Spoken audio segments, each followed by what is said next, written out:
Bom, nós vamos agora de entrevista. Nós vamos receber aqui a nossa deputada Janaína Pascoal, do PSL. Bom dia, deputada, seja bem-vinda sempre aqui ao Jornal da Rede Alesp. Bom dia, agradeço o espaço precioso e estou à disposição. Deputada, aqui quem fala é a Tayana, eu queria começar aí a nossa entrevista perguntando um pouquinho, né, sobre aí a vacina Coronavac, esse assunto aí que está em alta, então eu queria começar falando sobre isso, que ainda aguarda aprovação, né, da Anvisa. Quais as expectativas da senhora, então, quanto ao início aí das vacinações? Conta um pouquinho pra gente. Então, esse tema, com todo respeito à imprensa, ele é bem mais complexo do que, de alguma maneira, é veiculado pela imprensa, né? Eu ministrei a disciplina bioética há muitos anos na USP e existem muitas normativas referentes às pesquisas com seres humanos, a parte da autonomia individual também, e nesse momento de pandemia, muitas leis foram editadas também. Então, existe a previsão, por exemplo, de que quando uma vacina ela é aprovada numa agência internacional, existe uma equivalência para aprovação no Brasil, ou seja, a Anvisa teria que aceitar essa aprovação num prazo bem curto. A questão é a seguinte, a Coronavac, e com isso eu não estou dizendo que ela não seja uma boa vacina, ela não tem ainda a aprovação sequer da agência chinesa, que seria a equivalente à Anvisa. Pelo menos até onde se anunciou não existe, né? O que houve foram pesquisas feitas parcialmente na China, na Turquia, na Indonésia e no Brasil. Então, assim, é claro que todos nós temos pressa, né? Todos nós queremos a população vacinada, mas eu compreendo a cautela da Anvisa, primeiro em virtude de ainda não ter essas aprovações no exterior, nem mesmo no país de origem da vacina, e é importante que se diga que a vacina é feita na China e está sendo envasada no Butantan, com toda a responsabilidade e seriedade que o Butantan inegavelmente tem, mas ela é feita na China, né? Então, eu entendo que a Anvisa tem sim que ter cautela com relação a esta e as demais vacinas.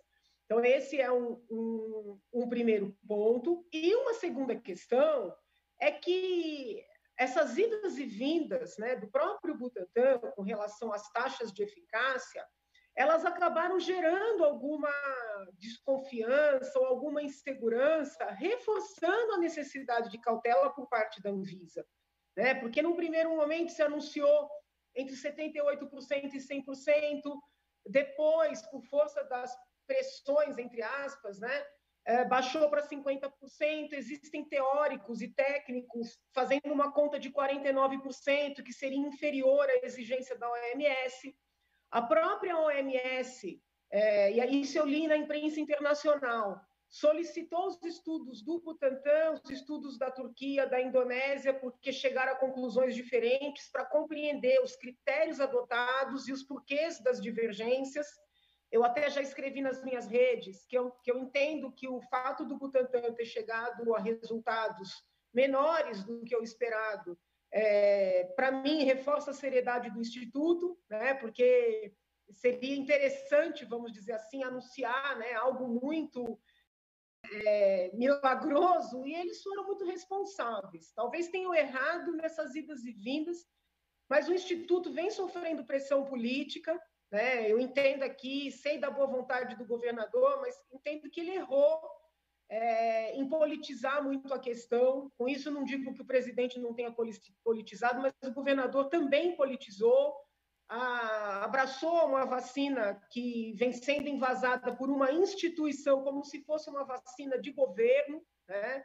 Então, tanto o presidente da República como o governador se apegaram a essa causa por uma briga quase pessoal que prejudica a população. Então, assim, é um assunto muito mais complexo do que vem sendo alardeado pela imprensa, né, que coloca o governo federal como grande culpado, a Anvisa como um órgão que está agindo politicamente. E eu que tenho acompanhado esse assunto desde o princípio, de maneira assim bem aprofundada, eu não vejo dessa forma. Tá? Eu não vejo dessa forma. E com isso, não estou dizendo que a vacina seja ruim, que as vacinas em geral não sejam necessárias, não tem nenhum tipo de pauta anti-vacina, mas são produtos que serão aplicados em pessoas sãs e, por isso, temos que ter cuidado, sim. Deputada, algo também que a senhora tem falado nas suas redes sociais é a questão também do tratamento precoce, uso de medicamentos e também até o soro anti-Covid. Eu queria que a senhora falasse um pouquinho para a gente sobre esse seu posicionamento. Nossa, eu agradeço muito a pergunta. Se tivesse combinado, não seria tão boa. Acontece o seguinte, quando isso tudo começou, eu mandei requerimentos de informação para o governador, eu fiz para o Butantan, fiz uma audiência online com o doutor Dimas Covas, isso lá atrás, quando começaram a falar de Coronavac. Antes do ano, eu fui para uma visita presencial no Butantan, fiquei 6 horas lá dentro, literalmente inspecionando mesmo, sabe?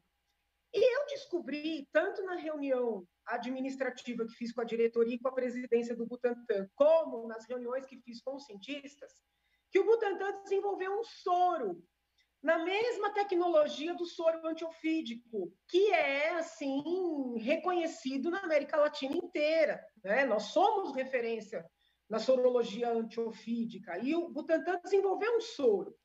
Diferentemente da vacina, o soro é aplicado como um antídoto para as pessoas que já estão doentes. O que tem me intrigado, né, é a falta de estímulo, de energia, né, por parte do governo do estado e, com todo o respeito do próprio Butantan, para obter autorização para utilizar esse soro, ainda que seja numa pesquisa com seres humanos. Nada impede que a utilização desse soro, num primeiro momento, seja numa pesquisa, uma grande pesquisa com seres humanos. Só que, ao fazer a pesquisa, já estaremos tratando, por exemplo, vamos imaginar, aqueles pacientes que já estão ali não digo na UTI, porque pelo que eu entendi, né, das aulinhas que eu tive lá sobre o soro, ele tem mais efeito naquele paciente que é enfermaria, não o paciente que é UTI, para evitar que o paciente enfermaria vá para a UTI. Por que não brigar, no bom sentido, para que a Anvisa libere uma pesquisa com seres humanos, com as pessoas que estão internadas no Emílio Ribas, no HC, né, que são hospitais de excelência? A administração desse soro seria cercada de todos os cuidados, nós poderíamos avaliar e, a depender dos resultados, aplicar em larga escala. Então, existe uma luta da imprensa, uma luta do governo, do próprio Butantan, para aprovar em tempo recorde uma vacina que a eficácia está se mostrando muito aquém do esperado, uma vacina cara, né? Uma vacina que o governador quer que o Ministério da Saúde compre, e essa luta dele já vem de muito tempo, e nenhum esforço para sequer testar o soro, que é 100% brasileiro, que por ser desenvolvido aqui, automaticamente será muito mais barato. Então, eu tenho lutado, sabe, para que essa pauta da vacina, que é importante, não ofusque outros caminhos não menos importantes, que são relevantes para o tratamento de quem já está doente e, por óbvio, para evitar mortes, né? Então, eu estou acompanhando, assim, com muita atenção a situação no Amazonas. Já na primeira onda, eu acompanhei de perto a situação no Amazonas, conversando com profissionais de saúde de lá, lendo imprensa local, e eu sou testemunha de que no Amazonas eles conseguiram controlar a primeira onda fazendo tratamento precoce. O que é tratamento precoce? É o diagnóstico precoce e uma atitude médica precoce. Não tem nada a ver com preventivo no sentido de dar remédio para quem não tem a doença. Então, a imprensa, que para mim quer derrubar o presidente Jair Bolsonaro, né, ao lado de outras tantas forças que agora estão vendo o que está acontecendo nos Estados Unidos, então se animaram com essa pauta, a imprensa pega uma terminologia, tratamento precoce ou diagnóstico precoce, medida médica precoce, e divulga como sendo medicalização preventiva. Ninguém que defende tratamento precoce quer que se distribua remédio para quem não tem doença, tá? Eu mesma já dei entrevistas para a imprensa convencional defendendo o tratamento precoce e o veículo colocou na chamada: Janaína defende cloroquina. Eu não falei de cloroquina nenhuma vez. Então, assim, o que a gente quer? E a gente não quer porque a gente é vaidoso e quer que a nossa visão prevaleça. A gente quer porque isso salva vidas. E a primeira onda do Covid já provou que salva. Nós queremos que as pessoas não fiquem esperando terem faltas de ar insuportáveis para irem para o hospital. Nós queremos que, quando alguém é diagnosticado com Covid e já tem algum sintoma, que esse alguém seja medicado a critério do médico. Então, eu conheço pessoas que tiveram Covid e foram orientadas a tomar anti-inflamatórios. Outras pessoas tomaram antibióticos. Outras tomaram antibióticos combinados com cortisona, que foi, por exemplo, no meu caso, por orientação médica, eu tomei antibiótico, cortisona e o que eu considero que me salvou, anticoagulante. Só que quando a gente vai para a imprensa, eles ridicularizam esse tipo de tratamento, sabe? Será que eles não estão vendo que os hospitais de ponta estão salvando as vidas das pessoas assim? Será que o ódio ao Bolsonaro é tanto, né, que justifica ridicularizar o que está salvando vidas, deixar as pessoas morrerem? Ou existe algum interesse por trás?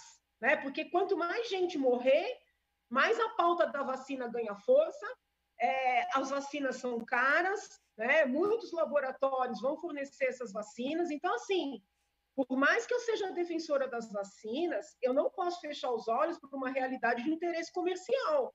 Então, eu tenho defendido e sigo defendendo e venho nessa linha desde o princípio que nós temos que trabalhar nas duas frentes, né? Na verdade, nas três frentes.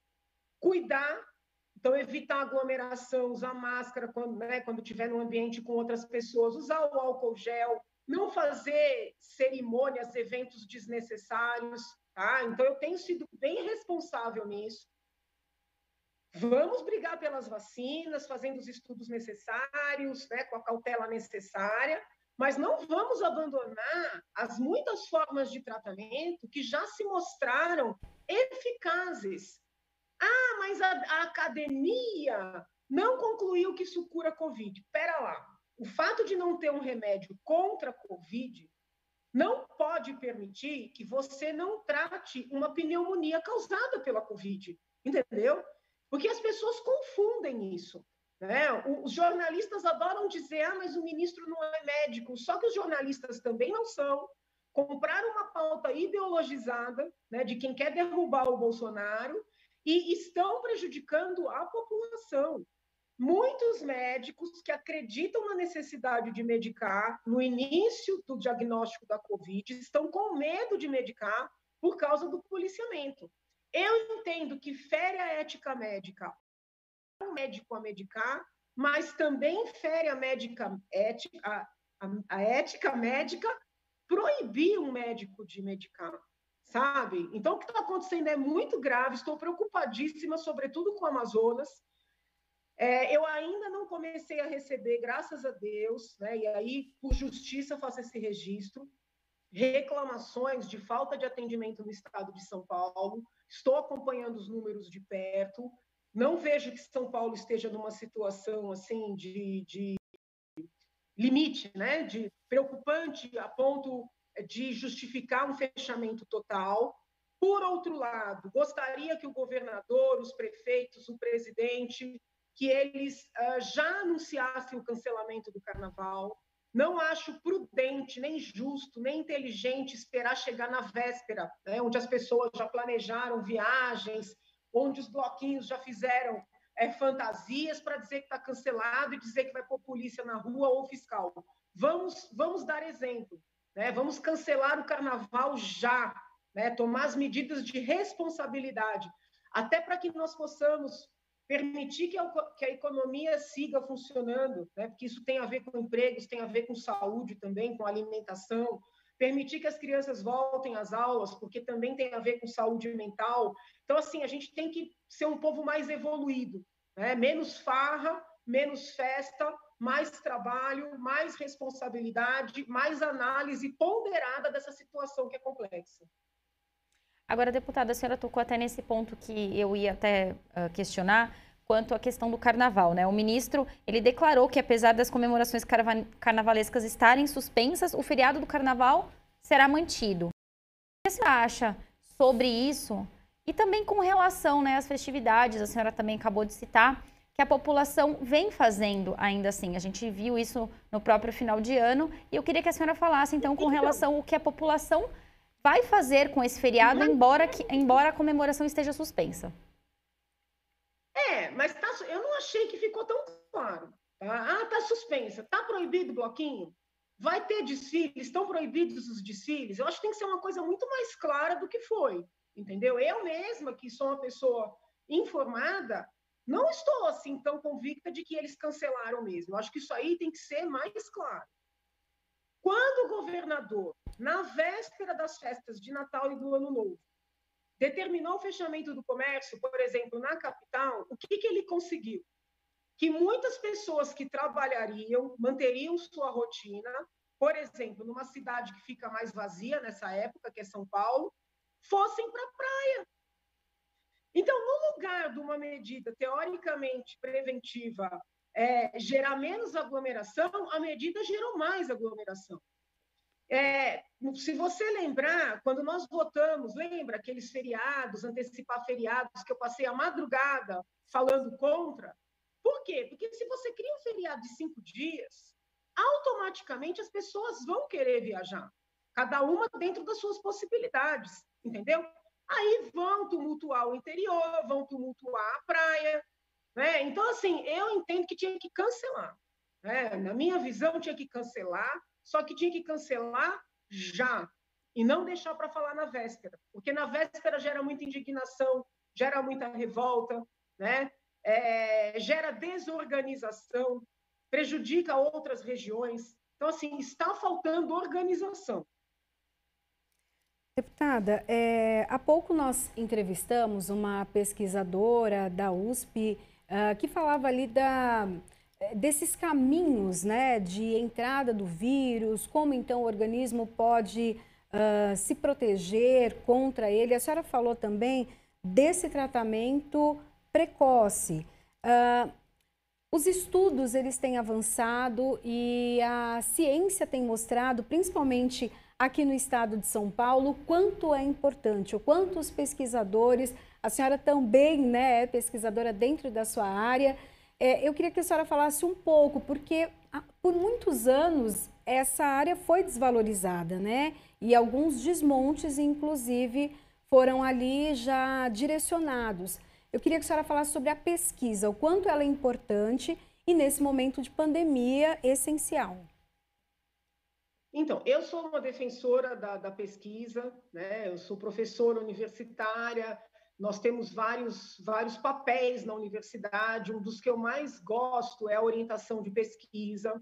Então, isso é a premissa número 1, sou defensora.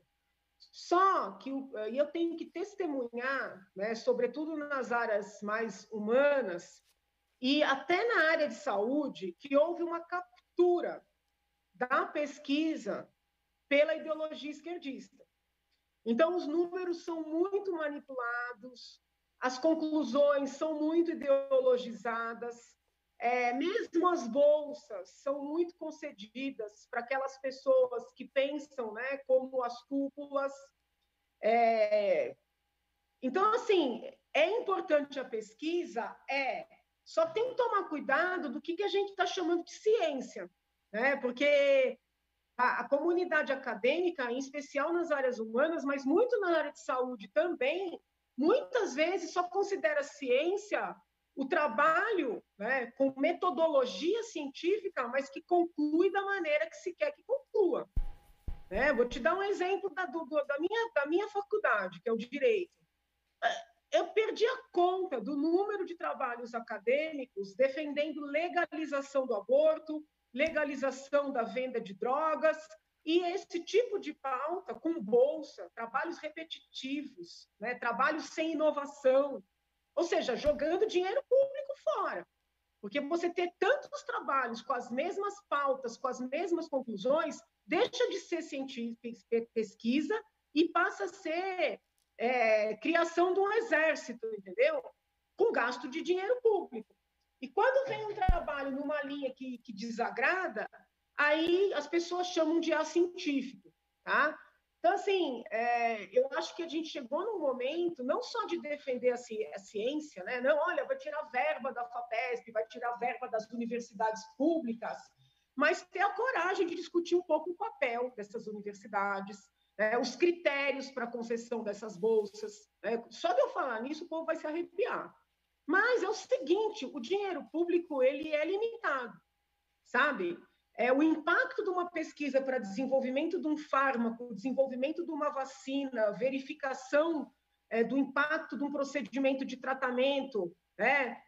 Esse tipo de pesquisa tem uma utilidade social que uma tese para falar de legalização, né? A milésima tese, não tem. Então, assim, peraí, vai gastar dinheiro público com isso? Então, assim, eu sei que é difícil, mas me parece que, em nome da ciência, nós temos que debater essas questões. Agora, deputada, falando um pouquinho aqui da volta dos trabalhos, né, da casa, na última semana a Comissão de Constituição e Justiça, da qual a senhora faz parte, iniciou as atividades desse ano. Então, qual foi aí os assuntos debatidos? E vocês fizeram também um balanço de 2020, né? Conta um pouquinho pra gente. Desculpa, de que reunião exatamente você está falando? Da Comissão de Constituição e Justiça. Mas eu tenho ido todo dia na Assembleia, não teve reunião da CCJ. Acho que foi no finalzinho do ano, acho que foi a última reunião, né? Isso, na última comissão. Isso. Ah, sim, não, é que do jeito que você falou, eu entendi que era na semana passada, entendeu? Não, na última do ano, já para a gente começar aí a pensar até na retomada aí das atividades desse ano, né?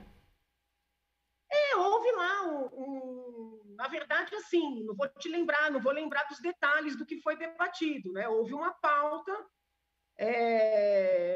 os projetos foram avaliados. Eu acho que o presidente acertou em retomar as reuniões de comissões online. Quero crer que esse ano nós consigamos quórum com mais frequência, né? Foi muito frustrante, muitas reuniões da CCJ sem quórum. No caso da Comissão de Saúde, praticamente não teve convocação. E isso podendo fazer reunião virtual, né? Porque houve um período que as reuniões tinham que ser presenciais. E aí, como tem deputados idosos, deputados no grupo de risco, a gente até compreende não conseguir quórum, mas não conseguir quórum, né, nas reuniões das comissões online, a meu ver, é injustificável. É injustificável. Então, nesse aspecto das reuniões das comissões, foi muito frustrante. O que compensou essa frustração? O fato das CPIs terem funcionado bem. Independentemente de eu concordar ou não com os resultados finais das comissões parlamentares de inquérito que eu integrei, o bom funcionamento, né, acabou compensando a frustração do andamento das comissões da casa, né, as comissões permanentes da casa. Quero crer que o ano que se inicia será diferente. Daí nós temos também nesse ano, deputada, a votação da presidência da casa, então também que deve, né, a partir do dia 1º de fevereiro, os trabalhos voltando, então acabam movimentando também a casa, né? Quais os... Eu tenho conversado com colegas, né, sobre essa eleição. A casa tem um costume que eu respeito, mas que eu não corroboro, né? A casa é engraçada, porque nós somos um espaço de votação, de debate e votação. Só que a casa não lida bem com a disputa. A casa gosta de acordo, né? Que as pessoas que nos acompanham compreendam. Acordo no bom sentido, não é acordo de coisa errada. Acordo de ter, assim, os deputados gostam de já saber o que vai acontecer. Eu acho isso muito engraçado. Já quando eu comecei, eu achei engraçado, porque eu sou assim, cada um se apresenta, mostra sua pauta e vão brigar, né? Brigar não no sentido de criar animosidade, mas brigar no sentido de competir de verdade, né? Mas os colegas não gostam. Então, assim, eu tenho falado com vários para a gente criar uma chapa alternativa, para concorrer com a chapa que já está posta, né? Todo mundo sabe, apesar de para a imprensa falarem não tem nada definido, todo mundo sabe que praticamente está definido que o líder do governo vai ser presidente da casa, né? Com todo o respeito ao deputado, eu não acho isso bom, porque o executivo já manda demais na Assembleia, o judiciário idem, porque as leis que a gente consegue aprovar, né, ou o governador veta ou o TJ derruba. Então, assim, é desesperador. Gasta-se mais de 1 bilhão por ano com a Assembleia e a produção... E eu não vou dizer que é pífia, porque tem projetos bons, tem leis boas aprovadas, mas quando chega no executivo, ou o governador veta, como vetou hoje uma boa lei, que foi de autoria do deputado Aprígio, que era para permitir a cobrança separada de água e esgoto, né? O governador vetou. E quando a lei passa, alguém questiona no TJ, o TJ derruba, entendeu? Então, assim, eu gostaria de verdade de ter um presidente um pouco mais independente, né? Mas isso é muito difícil para os colegas aceitarem, principalmente aqueles que já estão há mais tempo, né? Que já acostumaram com essa coisa do acordo. Para mim é muito frustrante, né? Ver tão de perto a simbiose PT e PSDB. O pessoal fala tanto de centrão. O centrão isso, o centrão aquilo. Gente, é data vênia, não tem centrão mais centrão do que o PT e o PSDB. Eles dividem o poder há décadas, fingem que são inimigos, né? E as pessoas acreditam que é uma democracia. A Assembleia é um microcosmo dessa divisão de poder, né? Dessa alternância entre eles. Todo mundo sabe que há quanto tempo a presidência do PSDB, a primeira secretaria do PT, né? E ele já nem tem vergonha de falar isso publicamente, entendeu? Então, eu tenho conversado com os colegas e dizendo, né, que nós temos que tentar uma alternativa, sabe? Não é contra A nem contra B, que eu não desejo mal de ninguém, mas é para efetivamente buscar essa tal nova política, né, que nós temos almejado. Hoje eu fiquei feliz que eu vi que na Câmara Federal o deputado Marcel Van Hatten vai se lançar à presidência. Eu até tinha conversado com ele, diretamente com ele, incentivando, né, esse caminho. Já faz um tempo, ele disse que ia avaliar, e hoje eu vi pela imprensa que ele se lançou candidato, e eu fiquei muito feliz, porque nós não podemos nos acomodar, né? Mas vai perder. Mas se não tentar, não tem chance. Vai perder. Se não tentar, não tem chance, né? Então, assim... mas, assim, o meu papel é levantar essas pautas, é tentar fortalecer os colegas, para eles perceberem que existem outras possibilidades, e vamos ver o que vai acontecer, né? Se a tradição da casa vingar, o presidente vai ser o atual líder do governo, do PT já tem os nomes aparentemente postos, segunda secretaria segue com bem. E aí fica essa luta, né? Na verdade, não é nem luta, porque eles já acordam as presidências das comissões e os trabalhos ficam parados, a depender do interesse do governo, entendeu? Então, isso é muito ruim para a autonomia, para o papel constitucional do Poder Legislativo. Tá certo, deputada Janaína Pascoal, queria agradecer a sua participação aqui no Jornal da Rede Alesp e até uma próxima oportunidade, deputada. Eu que agradeço. Fiquem com Deus. Saúde para todos. Obrigada, deputada, para a senhora também. Um ótimo dia.